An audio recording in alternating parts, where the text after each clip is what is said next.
All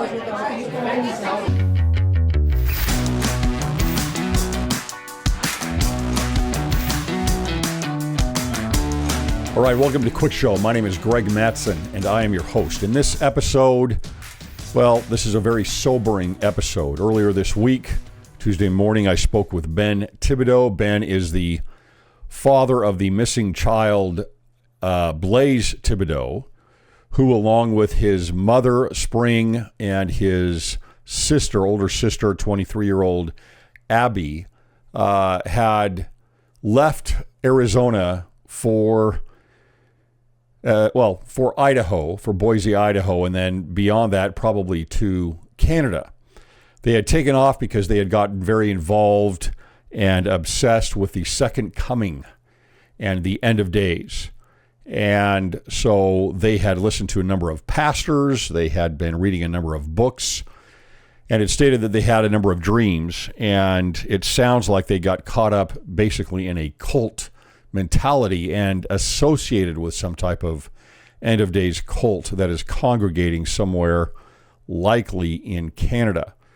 This is heart-wrenching. These are good people that somehow became obsessed with something that is one of those things where we all want to keep tabs on the last days, but some people, they put this up at such a high value, they get so obsessed with it that they bring down reality, they bring down the value of other points of the gospel, and that is what happened here. And so Ben is desperately looking for his family. It's Thursday evening as I'm recording this. He does not know where they are. He believes they could be in danger, especially his son Blaze, 16 years old. You have the authorities in Arizona, obviously looking for clues, but also in Boise. And then you also have the FBI that are involved with this, as this has gone across state borders and perhaps across national borders now into Canada. A little background on what's happening here. Spring Thibaudeau, Ben's wife, who I know. I know these individuals. They are good people, and this is heart-wrenching. I mean, it's very difficult to understand how this type of thing happens, but it does. But they had gotten to the point where Spring and her brother Brooke, and Spring and Ben's daughter, Abby, had gotten obsessed with these last day books and visions and etc. And they believe that because of recent events, especially in Israel and I'm guessing Israel and other things, that the second coming of Christ is imminent. It's right around the corner. And she became interested in these types of books, the mother Spring, in 2015. And by the way, I had spoken with Ben on this. He first contacted me Monday night. I spoke with him Tuesday morning, but the reason I'm now finally coming out with this, I obviously held off because it hadn't been made public. And so once it had been made public, it's in the East Idaho News, I believe is it's called, the East Idaho News. I'll link the article to the description box here. Once that came out this afternoon, I wanted to get this out as soon as possible because we are looking for information, any information that you might have on this family or those that might be gathering somewhere up in the Northwest or up in Canada for this imminent second coming of Christ here. But she became very interested in this about 8 years ago. She became obsessed with a number of different authors that kept speaking about the last days. And, this is a woman that's always been this is an LDS family. They've always been very solid in the church, very spiritual. This can happen to anybody. But she started saying that she started to have dreams, right? This is a big deal in this, what we call it, this world. Right, you hear this over and over again, these dreams and these visions that these clairvoyants basically have. And start believing this idea that their dreams and personal revelation supersede Scripture and everything else. They come up with a new interpretation of Scripture. As members of the church, they begin to think that, the church isn't in the know. They don't know what they're doing. And so they push that away, and then they start believing that they need to gather themselves.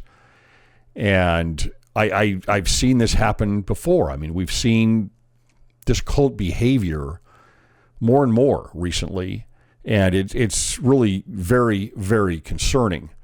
Abby Snar is the name of the daughter, and she also started having these dreams. Their uncle, Brooke Hale, uncle Brooke Hale, who is Spring's brother, along with Abby and Spring, began having conversations for hours, day after day after day, about the second coming. They became obsessed with this. Blaze, apparently the 16-year-old, who is a football player and a normal teenager and is probably not involved with any of these types of obsessions, may have been hoodwinked in going to the airport and traveling to Boise, being told that they were putting together a trip for his 17th birthday. According to Ben, who I completely believe, Blaze is not a believer in these types of things. He's a normal teenage boy, really likes playing on his football team. They have several games left to play.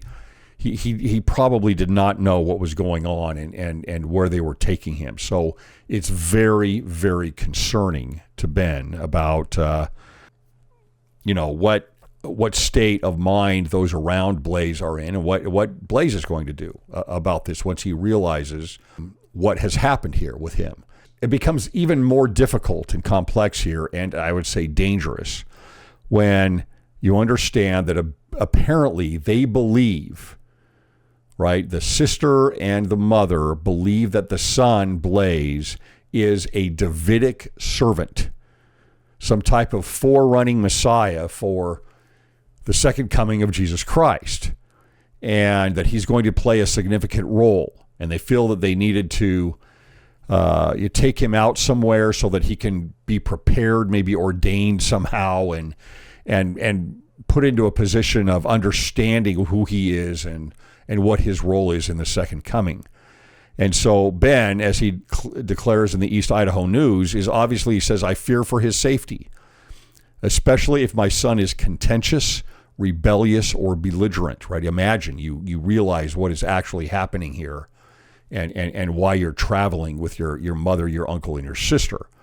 He says, I fear that my brother-in-law would restrain him or do something that would incapacitate him. So it's a very concerning and sensitive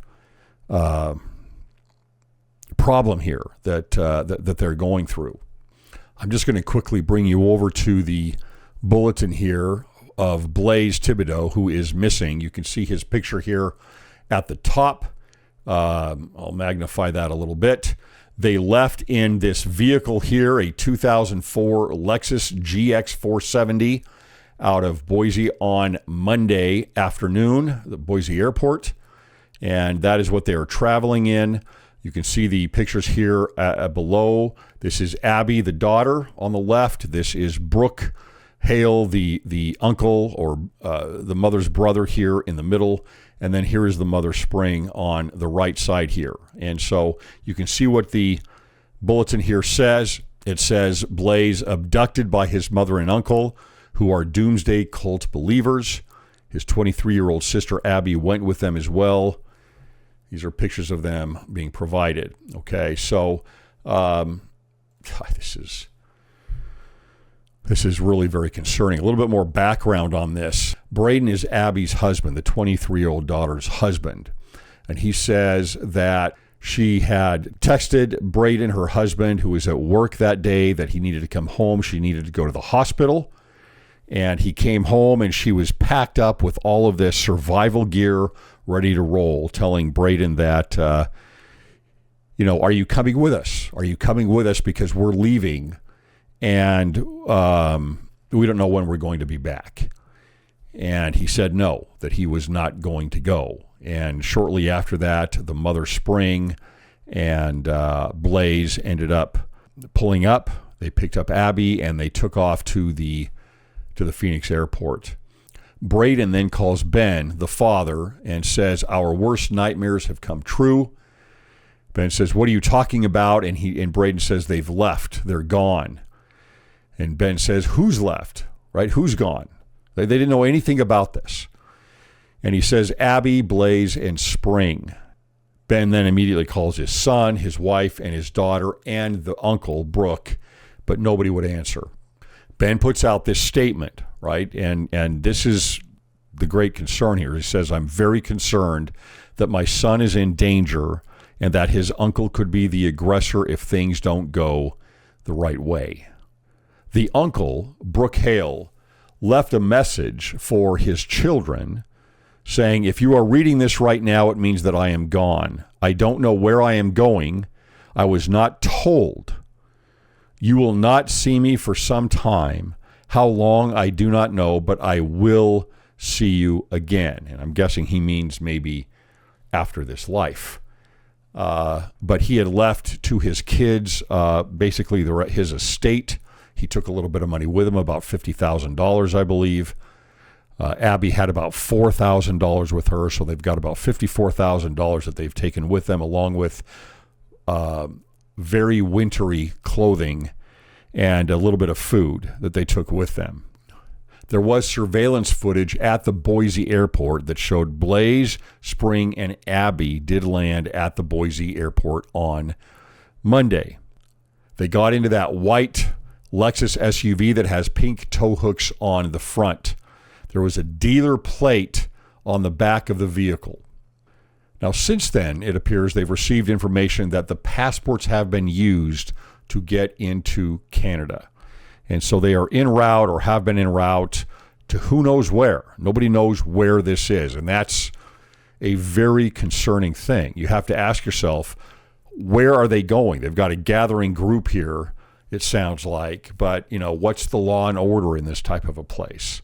Are they really prepared for how cold it might be? What happens if somebody gets hurt, et cetera, et cetera? Obviously, there's a number of concerns. But number one is Blaze. They believe he is some type of Davidic servant. And so they have brought him to this place to prepare him for that role. I mean, this stuff is just, it's crazy. It's absolutely crazy that normal people like this can move down this type of a path and get obsessed with something like this, raise the value of the end of times above that of reality, above that of the atoning sacrifice of Jesus Christ, above that of their families, all of these things.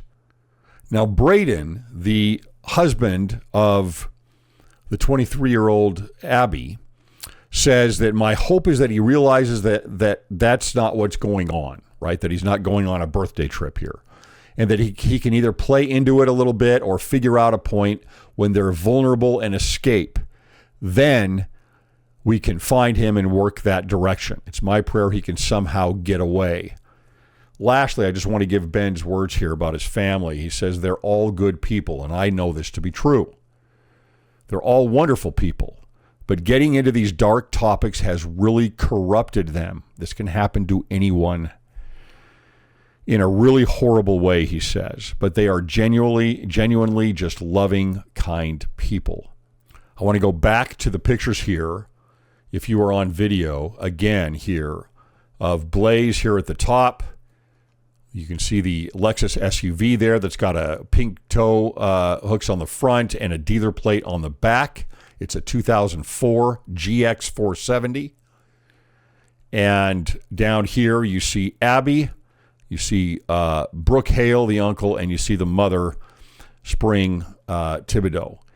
Now on this flyer here it says, if you have any information about Blaze, please contact Boise, Idaho police.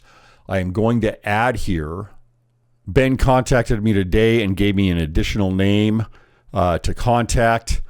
If you have any information on Blaze or anybody else around Blaze, you can contact Detective Smithson at the Gilbert, Arizona Police Department.